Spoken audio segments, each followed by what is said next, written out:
It ain't the left side or the right side, then it must be the fin side. Inside. It ain't the left side. Thank you, Solo D. Welcome to another episode of On the Fin Side here with Kat and Paul Pickin.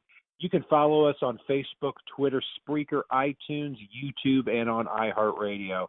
This is the fourth part of our 12-part series evaluating the Dolphins roster, taking a peek at what happened last year in 2017, as well as what we can expect, at least at this point, here in 2018. Paul, the big question on everybody's mind right now is Jarvis Landry. 100-plus catches again last year. Not for a big yards per carry average, or yards per catch average, I should say. But really seems to be the heartbeat of the team, sometimes fiery, sometimes loses his mind out there. But the big question right now, Jarvis Landry with the team, it seems like even though he's a slot receiver, he does want to get paid as an elite guy in that $14 to $15 million range. I'm not quite sure if the Dolphins are willing to give that to him right now. No, and I'm not sure I would be willing to either. I mean, I'm going to get up on a little bit of a soapbox here with Landry. There's a couple of thoughts here. For one, I'm not questioning the guy's passion for the game. He's definitely a fiery player. He's definitely an emotional player out on the field, and really, you can't be a Dolphins fan and not love Jarvis Landry. I'm going to say that right up front. But I want to get a little bit into the negative side of it as well. For one, it's an offense that's been force-feeding him the short throws that the ineptitude that Miami's had at tight end enable him to increase his number of catches at a time. The fact that he doesn't really break many of the catches after the catch. I mean, you could see that in his 8.8 yards per catch average. I mean, 112 catches and he can't break 1,000 yards. 112 catches and he can't break 1,000 yards. He's basically playing the role of a small receiving tight end right now. And if Miami does get a decent tight end this offseason, we're not even saying an all-pro. We're not saying anybody spectacular, but a decent tight end, you're suddenly looking at a guy that may be an 80-catch receiver, which there is a place for that. And I definitely can see Jarvis in the $12.5 million range we talked about last offseason. I'm not willing to mortgage the farm for Jarvis Landry. He is not that big of a difference maker. The other aspect I want to talk about as well, and it's something that we've touched on a few times, you look at the wide receiver group. You look at players that, all right, take the emotional outbursts on the field out of the equation.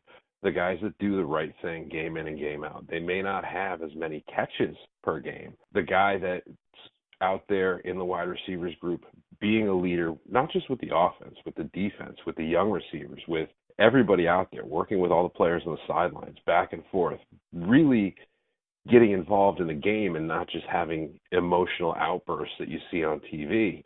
That's not Jarvis Landry. That's Kenny Stills. Kenny Stills is the one that actually exudes leadership skills over on the sidelines. Emotional outbursts don't mean leadership. There's so much more to it. And Kenny Stills is the guy you see that from, and that's the $8 million a year receiver who, happens to be the difference maker that breaks some games open and really had a chance to this offseason if Jay Cutler or Matt Moore would have just thrown the damn ball to him downfield when he was wide open. So there's a lot here to be said for the ways that Miami could replace Jarvis Landry if he's gone. And I don't think he is that 14, 15, 16 million a year receiver. Yeah, at 14, 15, 16 million a year, I could take or leave Jarvis Landry. I mean, there's a couple things there. I've always said that when it comes to Landry, the good definitely outweighs the bad. I mean, he gets open, regardless of how he catches 100-plus passes. That's a hard thing to do over that length of time. But a few things. First of all, at what point with Landry, 13 penalties over the last 2 years, which is an astronomical amount for a receiver. You look at the last two games. They're in Kansas City. At the end of the game, it's 3rd and 24, and he's yelling at Adam Gase coming off the field. Week 17, Jarvis Landry fumbles the ball. Should have been returned for a touchdown. I really think it was a pretty bad call. Then he comes back and scores a touchdown, walks right over to the Bills receiver, and basically tries to punch him in the head. And that's not the first time that we saw it. I mean, at what point does being fiery turn into, well, that's just a stupid play. And these are things you're going to nitpick when you start talking about $14 to $16 million a year. But the big thing with Jarvis Landry is two questions I ask. No, actually, let's nail it down to one question I ask myself. $14 to $16 million. Would you rather at that point have Jarvis Landry at that money, or would you rather have Juwan James at $9 million a year, Jakeem Grant making pennies, and then have an additional $4 or $5 million? I have to choose option B there. Let's take that a little bit further even. If you're talking the $14 to $16 million a year range, get a decent slot receiver. We'll just go decent here. You've got your tight end that you pick up in the draft. You've got Juwan James. And maybe you bring back William Hayes, and you're still under that $15 million a year mark. I mean, which one makes your team better out of the two? I'm sorry, it's Juwan James, William Hayes, a drafted tight end, and Jakeem Grant. Every time for me.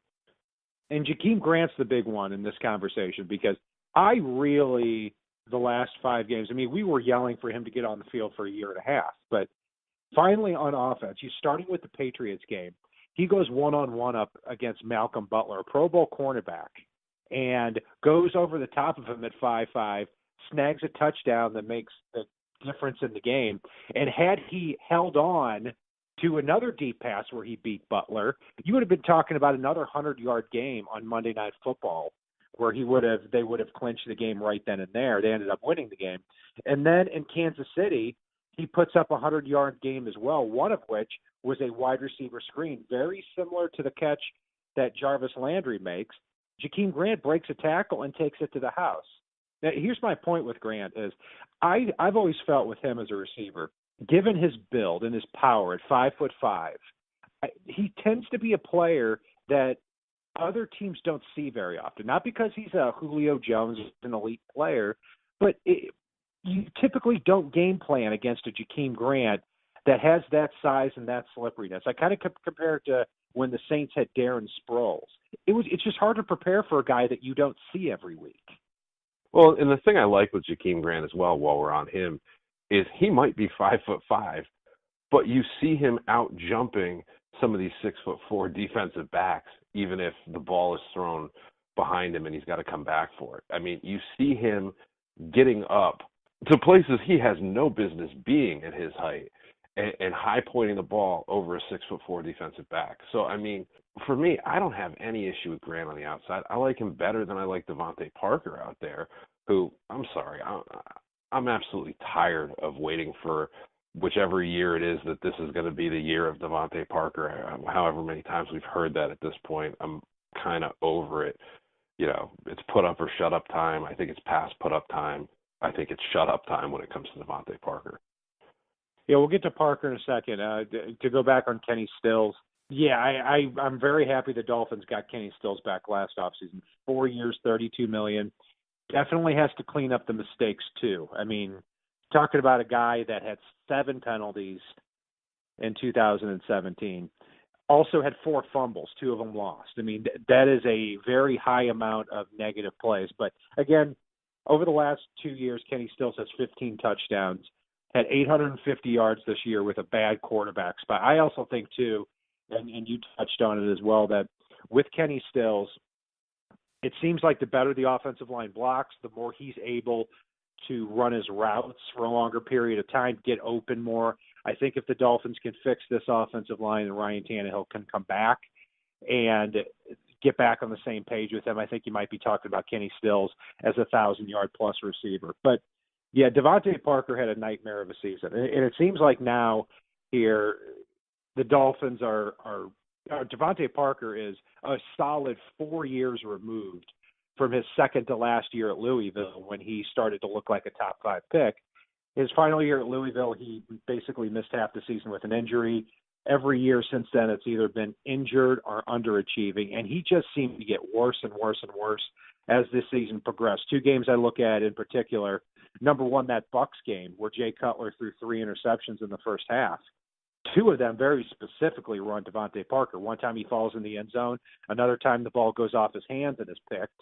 And then the following week, the Dolphins start coming back, and they're about to pull the game within 3 points to New England.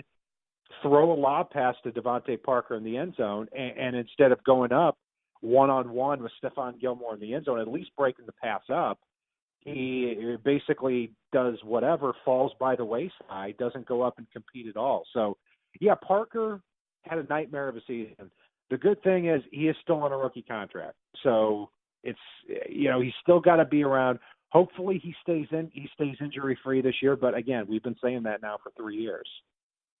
Yeah, it's Devante Parker is an aberration on the stat sheet. He is responsible, and you've touched on it a little bit, but over the past few years, he is responsible for so many turnovers that are attributed to other players. It's astounding. I mean, you remember last season, the one before this one, when Ryan Tannehill was out there, and we were talking about the fact that, Tannehill threw 3 interceptions in the game, similar to what you said with Cutler. 2 of them were Devante Parker half-assing at a ball and slapping it up in the air, and another was a no-effort play by Devante Parker. I mean, it's game in and game out, the Dolphins are turning the ball over at a ridiculous rate when they're throwing to Devante Parker. And a guy with his wingspan, his physical tools, and everything else that he possesses, that shouldn't be the case with catchable balls. And that's why I really hope that Isaiah Ford is able to come back this year and maybe compete. Maybe this is the year we see Leonte Carroo step up, or maybe Miami's able to get an inexpensive free agent that can just come in and contribute to go alongside of Jakeem Grant and Kenny Stills and maybe Jarvis Landry, maybe not. We'll see, depending on what his asking price does end up being and if they're able to meet in the middle.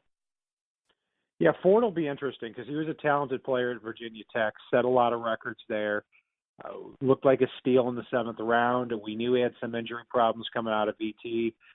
I think he'll be able to come in and compete. Very disappointed with Leonte Carroo to this point. A player I originally liked. I didn't like the trade for him, but now other than the Ravens game where he caught, 7 passes in junk time, you're talking about like 5 or 6 other NFL career passes for him. So he's definitely got to step up. Maybe if Landry's not here, he's going to get more opportunities there. But it really does come down to Jarvis Landry in there. The Dolphins will also have some opportunities at wide receiver, too, in free agency in the draft. That will do it for our breakdown here of the Dolphins wide receiver position heading into 2018. Stay tuned for our future episodes. We're going to break down a few other positions as well. And if it's not on the right side and it's not on the left side, it is on the fin side. So, Ladie, take us home. It ain't the left side or the right side, and it must be the fin side. Inside. It ain't the left side or the right side, and it must be the fin side. Listen, Dolphins fans across the land all tuning in to see what